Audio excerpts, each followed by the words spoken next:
Yo, what's up guys? Welcome back dito po sa Doy TV Sports, ang tanging channel na bumabakbak sa mga fake news. Tayo lang pong gumagawa niyan, pumapansin sa mga kabalbalan ng mga ito. Alright? Ang ating topic for today, of course, ang bakbakang Ginebra at Meralco. Sino mananalo? Anong prediction ni Doy TV? At mga pasyaro, bago po yan, maraming salamat po muna sa mga subscribers at followers. 17K na po yan ni Doy TV Sports, na hindi po uto-uto, hindi po tanga-tanga, bobo, na nanonood, nagbabasa sa mga fake news vloggers. Hindi nila ginagawa yan, iwas sila dyan. Bakit ko nasabi yan? Sa pagpapatuloy. Alright, bilisan na po natin guys, no? Marami po nagko-comment na. Okay? Babasahin ko na po yan pagkatapos nitong topic na ito. Full question muna sa mga taga Meralco dyan. Sa tingin nyo, papayag ba ang Meralco na mas 0-3 sila dito? No? Okay. Sa Ginebra, itutuloy na ba nila ang kanilang winning? No? Magkakaroon na ba sila ng winning streak dito? No? Umpisa na ba nung tinalo na yung TNT? Okay, isa-isahin po natin ito. Alright. Alam nyo po, sa nakaraan laban ng TNT, muntik na silang matalo. Na-NS nila mo sila na itong mga bataan ni Coach Shengyao. Nakita nyo po yung frustration right after the game ni Newsam.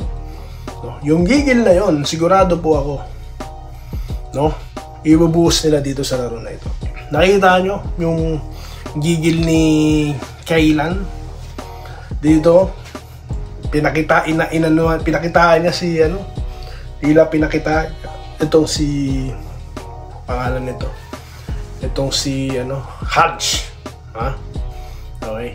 Kaya gigil ito mga to guys. No? Gigil. Pagka kalaban mo gigil, galit, no? Gustong manalo, mas exciting, di po ba? Pero mas delikado.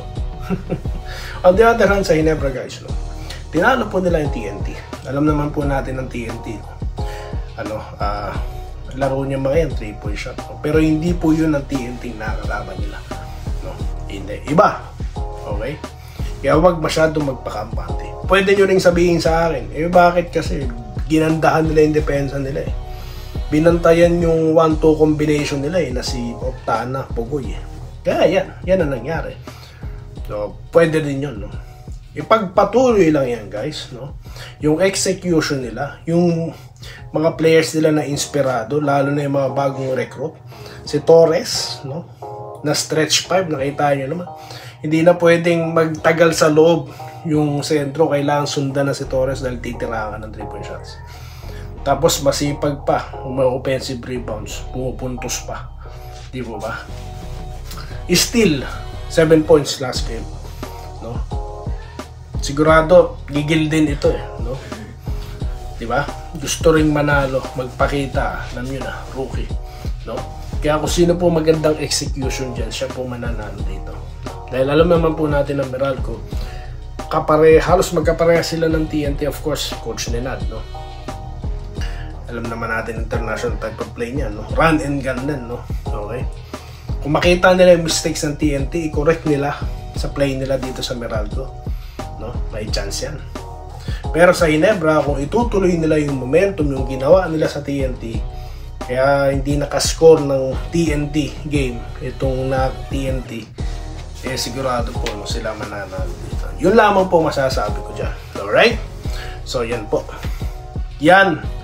Mga pa-shoutout po muna tayo guys. Unahin na po natin si Brainy, okay? Na nauna nag-comment sa nakaraang content. Shoutout po, Brainy, okay? Dito tayo kay Joseph Pineda na nag-good luck sa Ginebra. Okay, sana rin po tuloy-tuloy na ang panalo para masaya buong barangay. Di nyo na po nababasa mga comments ko. Ito po, una kayo. Buhay na mano.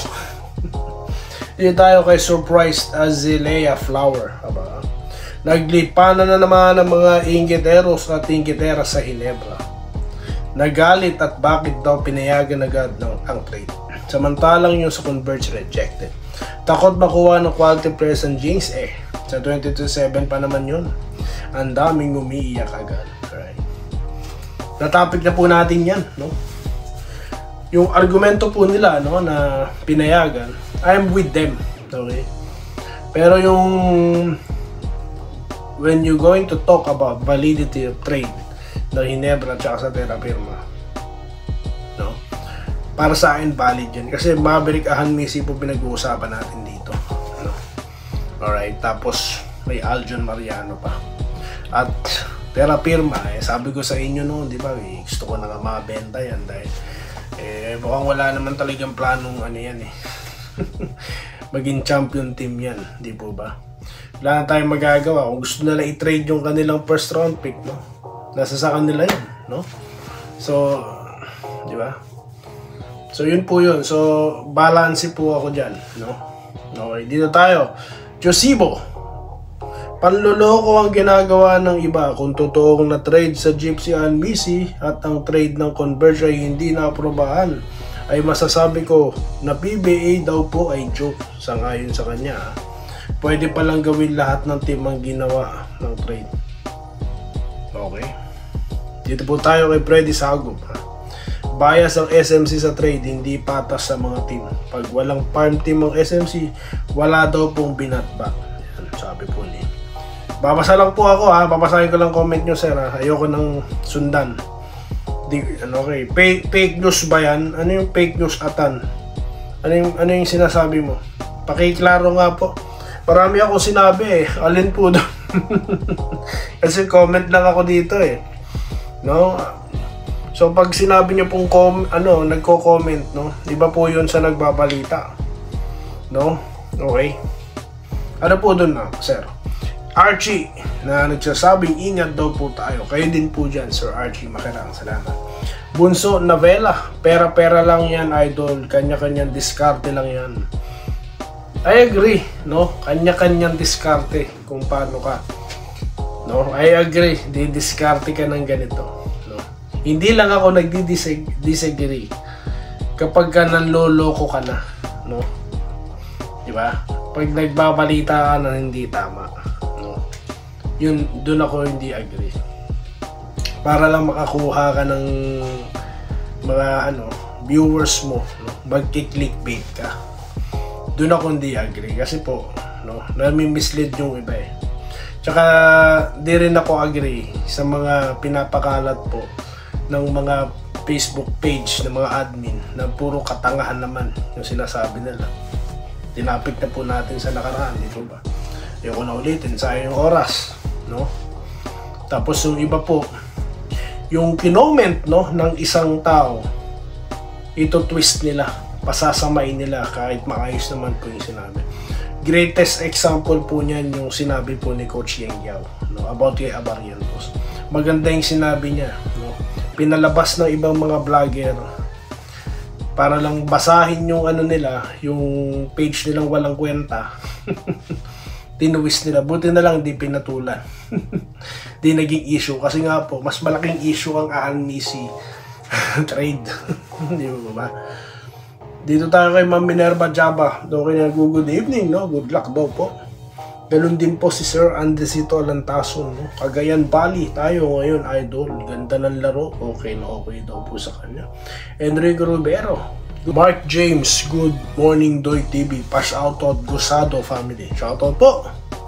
Alright, dito tayo kay Herminio Alitagtag. Okay ka talaga Doy, ang tapang mo. Matapang, no? Saan po ba tayo naging matapang? Sa pagpakpak sa mga fake news vloggers?